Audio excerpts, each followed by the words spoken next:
Hey, who are you? How come you're in here? कुछ horror movies में हमें इतना डर नहीं लगता, लेकिन कुछ मूवीज में तो इतना ज्यादा डर लगता है कि हमारे रोंगटे खड़े हो जाते हैं। सबसे ज्यादा डर तो तब लगता है जब हमें यह पता चलता है कि ये जो खौफनाक हॉरर मूवी हम इस वक्त देख रहे हैं वो किसी सच्ची घटना पर आधारित है। Welcome back to the facts and curious. आज के वीडियो में हम यही देखने वाले हैं कुछ ऐसी खतरनाक और भयावह हॉरर मूवीज, फिर चाहे वो बॉलीवुड की हो या फिर हॉलीवुड की, ऐसी मूवीज जो कि रियल स्टोरी पर बेस्ड थी। मैं पूरे यकीन के साथ बोल सकता हूं कि आप में से बहुत से लोगों ने इनमें से कुछ मूवीज देखी भी होंगी, लेकिन आज आप जब जानेंगे कि ये मूवी तो असल स्टोरी पर, रियल स्टोरी पर बेस्ड थी, तो शायद आपका फिर से मन करेगा कि मुझे ये मूवी एक बार और देख लेनी चाहिए। तो चलिए करते हैं इस धमाकेदार वीडियो को स्टार्ट, लेकिन उससे पहले आपसे एक छोटी सी रिक्वेस्ट है। अगर आप इस चैनल पर फर्स्ट टाइम आए हैं तो kindly hit the subscribe button and subscribe this channel. तो लिस्ट में नंबर 1 पर जो मूवी आती है उसका नाम है रागिनी MMS। इस फिल्म के बारे में ये कहा जाता है कि इस फिल्म की आधी जो स्टोरी है वो एक सच्ची घटना पर आधारित थी, और जो आधी स्टोरी है वो हॉलीवुड की एक मूवी जिसका नाम था पैरानॉर्मल एक्टिविटी, उससे इंस्पायर्ड होकर बनाई गई है। इस मूवी में ये बताया गया है कि एक कपल फार्म हाउस में घूमने के लिए जाते हैं, जबकि लड़का वहां पर सारी जगहों पर कैमरे छुपा देता है, लेकिन बाद में इन्हें पता चलता है कि घर में इन लोगों के अलावा और कोई भी मौजूद है। जब आप इस मूवी को देखते हैं, इस फिल्म को देखते हैं, तो इसके अंदर कई ऐसे सीन आते हैं जिसको देखने के बाद शायद किसी बहादुर इंसान की भी चीख निकल सकती है।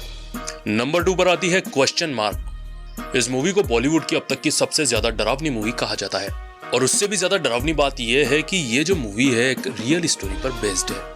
ये कहानी 6 दोस्तों के ऊपर बेस्ड है, जबकि वो एक साथ में घूमने कहीं पर जाते हैं और वहां पर रहस्यमयी तरीके से एक एक करके हर आदमी की मौत हो जाती है। बाद में एक कैमरा फुटेज जब मिलता है तो पता चलता है कि इन लोगों की आखिर मौत कैसे हुई थी। मूवी बहुत ज्यादा डरावनी है और इसको देखने के बाद आप डर सकते हैं, और आप ये सोचकर देखेंगे कि ये एक रियल स्टोरी थी तो वाकई में आप जरूर डर जाएंगे। लिस्ट में जो अगली मूवी आती है उसका नाम है फूंक। भले ही आप काले जादू, टोने टोटके पर विश्वास ना करते हो, लेकिन जब आप ये मूवी देखेंगे तो आपके ये मूवी रोंगटे खड़े कर देगी। इस मूवी के अंदर यही दिखाया गया है कि लोग असल जिंदगी में किस तरीके से काले जादू का यूज करते हैं। यहाँ तक कि इस मूवी में यह भी दिखाया गया है कि अगर आप किसी के ऊपर काला जादू करते हैं और वो काला जादू उलट हो जाता है, यानी कि अगर उसका दुष्परिणाम कुछ आता है तो वो क्या होता है। और इस मूवी में दिखाया गया है कि उसका दुष्परिणाम एक छोटी बच्ची के ऊपर होता है, और जो मूवी का फिल्मांकन है, काले जादू का असर उस छोटी बच्ची के ऊपर जो दिखाया गया है वो वाकई में लाजवाब है। और सबसे लाजवाब बात तो यही है कि ये एक असल स्टोरी पर बेस्ड है। अब लिस्ट में जो मूवी आती है उसका नाम है भूत।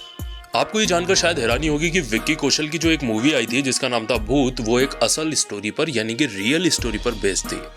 बात है सन 2011 की, जबकि मुंबई के तट पर एक अनजान सा जहाज, लापता जहाज आकर खड़ा हो गया था जिसका नाम था MV विजडम। और कमाल की बात यह है कि ये जहाज कहां से आया था, किसका था, और इतना बड़ा जहाज कोस्ट गार्ड को क्यों दिखाई नहीं दिया, ये भी एक क्वेश्चन मार्क है। बिना किसी की नजर में आए ये जहाज इंडियन बॉर्डर के ऊपर आ गया था, और कमाल की बात यह थी कि इसके अंदर कोई भी आदमी सवार नहीं था। अब इस फिल्म का जो फिल्मांकन किया गया है वो भी लाजवाब है। इसको जब आप देखेंगे तो आप यकीनन डर जाएंगे। अब लिस्ट में जो मूवी आती है उसका नाम है घोस्ट। हालांकि विक्रम भट्ट की ये जो मूवी थी ये बॉक्स ऑफिस पे तो अपना कमाल नहीं दिखा पाई थी, लेकिन विक्रम भट्ट के करियर की पहली ऐसी फिल्म थी, पहली ऐसी मूवी थी जो कि रियल लाइफ स्टोरी पर बेस्ड थी। विक्रम भट्ट बताते हैं कि सबसे पहले ये स्टोरी एक न्यूज पोर्टल के ऊपर पब्लिश हुई थी, वहीं से वो इससे काफी ज्यादा इंप्रेस हुए थे और उन्होंने सोच लिया था कि मुझे अब इस पर फिल्म बनानी है। कहानी ये थी कि यहाँ पर एक आदमी का मर्डर हो जाता है और मरने के बाद वो अपने मकान मालिक से बदला लेना चाहता है। हालांकि वो उसे मार भी देता है, और जब ये कोर्ट केस में चलता है तो कोर्ट में जिस आदमी ने मर्डर किया था वो ये दावा करता है, कोर्ट में साबित करने की कोशिश करता है कि मैं जो भी कर रहा था मैं खुद नहीं कर रहा था, बल्कि मेरे शरीर में कोई भूत आ गया था, और उस भूत ने ही और उस आत्मा ने ही जो मेरे शरीर में उस टाइम थी उसने ही ये मर्डर मुझसे करवाया है। अब लिस्ट में जो नेक्स्ट मूवी आती है उसका नाम है स्त्री। राजकुमार राव और श्रद्धा कपूर स्टारर इस मूवी को बहुत ज्यादा पसंद किया गया था। हम ये कह सकते हैं कि ये एक ऐसी मूवी थी जिसमें एक पल में तो आप डर रहे थे और दूसरे ही पल में आप हंस रहे थे, क्योंकि ये एक हॉरर कॉमेडी मूवी थी। ये मूवी भी देश में हो रही अलग अलग घटनाओं पर आधारित थी, जिसमें कि लोग बिना किसी रीजन ही अपने आप गायब हो रहे थे। लोग गायब हो रहे थे और वहीं पर जो दूसरे लोग बचे हुए थे वो ये मान रहे थे कि ये जो भी हो रहा है ये एक चुड़ैल कर रही है। लोगों ने अपने घरों के बाहर ओ स्त्री का लाना और हल्दी के हाथों के छापे बनाना स्टार्ट कर दिया। आपने नालेबा वाली स्टोरी जरूर सुनी होगी, और ये जो मूवी थी ये उसी स्टोरी पर आधारित थी। अब लिस्ट में एक हॉलीवुड मूवी आती है जिसका नाम है द कॉन्जरिंग। हॉलीवुड की सबसे कामयाब हॉरर फिल्म कही जाती है द कॉन्जरिंग। कहा जाता है कि ये लोगों को डराने में तो कामयाब रही, लेकिन उसके बावजूद लोगों को सिनेमा घरों तक खींच के लाने में भी ये काफी सक्सेसफुल रही थी। आपको ये जानकर हैरानी होगी कि द कॉन्जरिंग जो मूवी है वो भी एक सच्ची घटना पर आधारित फिल्म है। सबसे पहले 2 घोस्ट हंटर एक ऐसे घर में गए थे जो कि भूतिया माना जाता था और उसी से इंस्पायर्ड होकर ये कहानी बनाई गई है।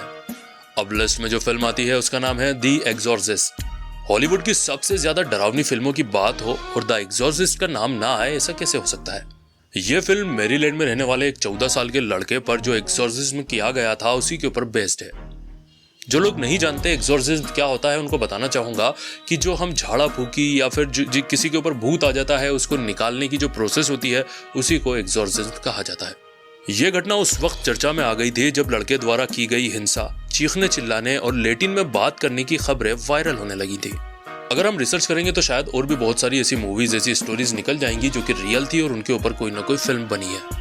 लेकिन फिलहाल आज का हमारा वीडियो हम यहीं पर खत्म करते हैं। आशा करता हूं कि वीडियो आपको जरूर पसंद आया होगा। अगर वीडियो पसंद आया हो तो वीडियो को एक लाइक कर दें और अपने सारे ही सोशल नेटवर्क पर भी इसे शेयर कर दें। तो मिलेंगे अगले धमाकेदार वीडियो के साथ, तब तक के लिए bye bye, good night, sayonara.